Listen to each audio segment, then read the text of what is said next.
बिस्मिल्लाहिर्रहमानिर्रहीम, अस्सलाम वालेकुम। कैसे हैं आप सब लोग? ठीक हैं। इस रानानीस आपकी खिदमत में दोबारा हाज़िर हुए हैं। देखें, आजकल जो पोल्ट्री इंडस्ट्री में सबसे ज़्यादा जो चैलेंजेस चीज़ है, वो चैलेंज जो आ रहा है फार्मर को, वो सबसे ज़्यादा CAV है। अच्छा, अब CAV को हम थोड़ा सा ना डिस्कस करते हैं। इसके पीछे जो रीज़न है वो, प्लस इसके पोस्टमार्टम लाइन्स, प्लस इसके जो हम इसके लिए कर सकते हैं। ठीक है। असल में चिकन एनीमिया वाले CAV जो इतना खुद से इतना ज़्यादा वो इफेक्ट नहीं करता, लेकिन उसकी बेस पे या उसके आने से इम्यून सप्रेशन होता है। बर्ड इम्यून सप्रेशन में चला जाता है, तो उसके बाद उसकी इम्यूनिटी डाउन, मतलब वो बाकी दूसरी जो अपॉर्चुनिटी की डिजीज़ हैं उसमें वो आ जाते हैं। इवन के दूसरे वायरल डिजीज़ जो हैं वो जो है ना वो अटैक करती हैं।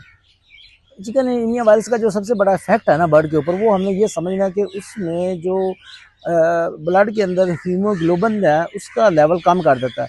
जब उसका लेवल कम करता है तो इसका मतलब ये है कि हीमोग्लोबिन लेवल ब्लड के अंदर कम हो गया, तो उसके अंदर ब्लड के अंदर जो कैरिंग कैपेसिटी है ना ऑक्सीजन की, वो कम हो जाती है। कि वो ऑक्सीजन को जो कैरी कर सकता है ब्लड में, तो लेके जाता है बाकी पूरे बॉडी के अंदर, जो अल्लाह ताला ने एक निज़ाम बनाया हुआ, वो कैरी नहीं कर सकता ऑक्सीजन इतनी। जब ऑक्सीजन की डेफिशिएंसी होती है तो फिर सनाइसिस जो हो जाते हैं, वो मतलब आपको ब्लू विंग्स जो वन ऑफ द साइन जो है उसका सिम्टम्स में जो आपको फिजिकली नज़र आता है फार्म पे, आप उसका जब विजिट करते हैं तो ब्लू विंग्स जो है ना आपको नज़र आते हैं। उसकी वजह भी यही है कि अनीमिया की तरफ बर्ड चल जाए। जब अनीमिया होता है उसका इम्यून सप्रेशन और उसका RBCs डाउन हो जाते हैं, और वो एक पेल तरह की जो है ना वो सूते हैं। उसमें सबसे ज़्यादा जो अच्छा, वो तो हो गया ना, ऑक्सीजन को नुकसान मिल जाता है। उसके बाद इसका जो सबसे पहला साइन है पोस्टमार्टम के अंदर, वो कौन सा आएगा? वो आपको आएगा जो थाइमस ग्लैंड है ना नेक रीजन में, वो उसका साइज छोटा हो जाएगा।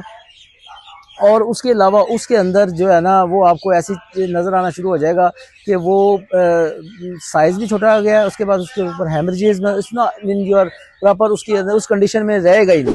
हाँ जी, जो थैमस ग्लैंड जो है ना वो आपके ख़राब होना शुरू हो जाते हैं। अच्छा, इसमें इसका मतलब ये हुआ कि वेंटिलेशन भी कहीं ना कहीं जो है ना वो उसको कंसीडर करना पड़ेगा, या अगर उसके अंदर वायरस आ गया। अच्छा, दूसरी चीज़ ये कि अभी जो फील्ड वायरस है ना CAV, वो कोई लो पैथोजेनिक ही है। मतलब इसमें ये नहीं है कि बहुत ज़्यादा जो खुद से नुकसान दे रहा है। इसका मतलब हमें उसको थोड़ा सा उसको उसकी जो है ना वो सख्ती को कम कर सकते हैं।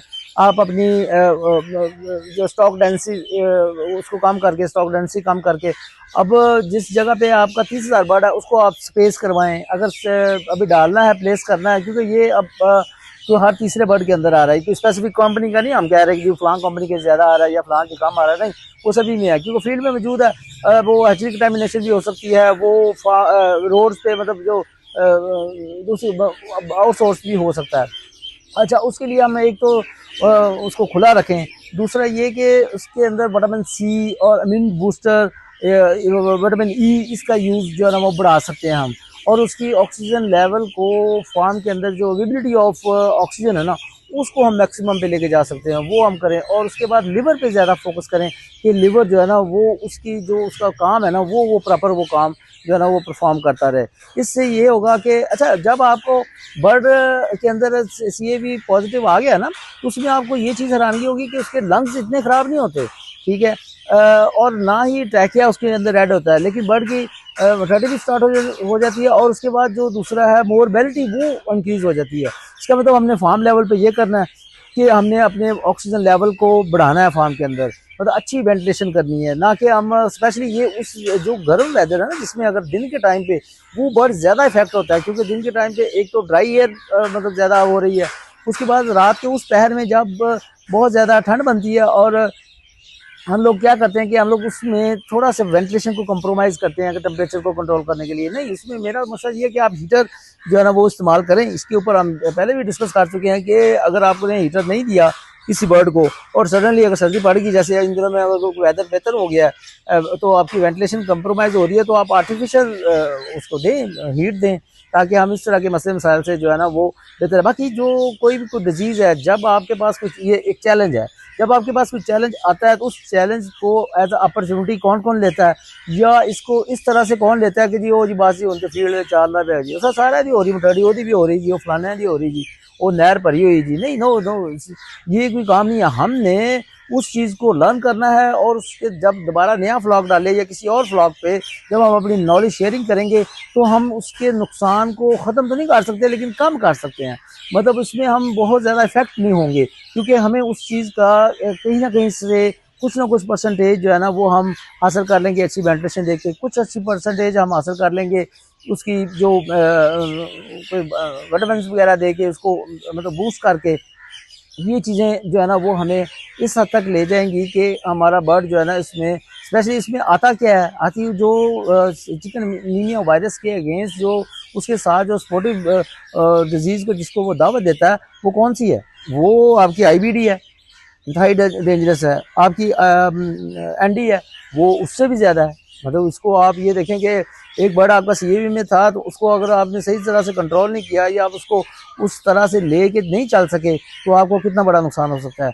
अब हम नेक्स्ट वीडियो में बल्कि इसी वीडियो का जो कंटिन्यू करेंगे अगले पार्ट में, हम लोग फार्म पे जाएंगे जिस जगह पे सीएवी पॉजिटिव है, इसको पोस्टमार्टम लेजेंस जो है ना उस पर वर्क करेंगे, और पोस्टमार्टम लेजेंस में कौन कौन से ऑर्गन्स हैं जिसकी बेस पे हमें ये पता चल सकता है कि ये जो वायरस सीएवी आ रहा है इसका फार्म के ऊपर पोस्टमार्टम करके किस हद तक आप उसको अर्ली डायग्नोज कर सकते हैं। क्योंकि ये तो पोल्ट्री में या किसी भी चीज़ में किसी भी काम में आप कोई भी काम कर रहे हैं उसमें आपके अपने जो प्रॉब्लम्स हैं, जो आपके हर्डल्स हैं या जो आपके चैलेंजेस हैं, उसको आप अगर अर्ली डायग्नोज कर लेते हैं, अर्ली पकड़ लेते हैं, अर्ली आप उसको जो है ना रीड आउट कर लेते हैं, देन आप दूसरे लोगों से बेहतर होंगे कि आप उसको, आपके पास टाइम ज़्यादा होगा उसको ओवरकम करने का।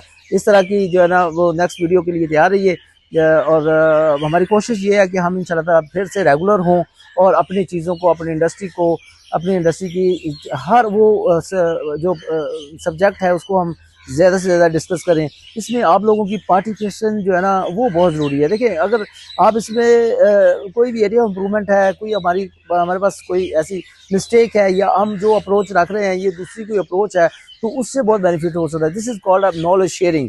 नॉलेज शेयरिंग जो है वो हमेशा इंसान को ऊपर लेके जाती है। और इसी दुआ के साथ कि आप अल्लाह ताला आपको खुश रखे, खुश रहें, लोगों को खुश रखें, अपने करीबी दोस्तों के साथ प्यार करें, अपने रिश्तेदारों के साथ प्यार मोहब्बत चीज़ें बांटते जाएं। जो आपकी किस्मत का है वो आपको मिल के रहना है, और जो आपके पास है अल्लाह ताला उसको कायम रखे और ज़वाल नेमत से बचाए। जज़ाक।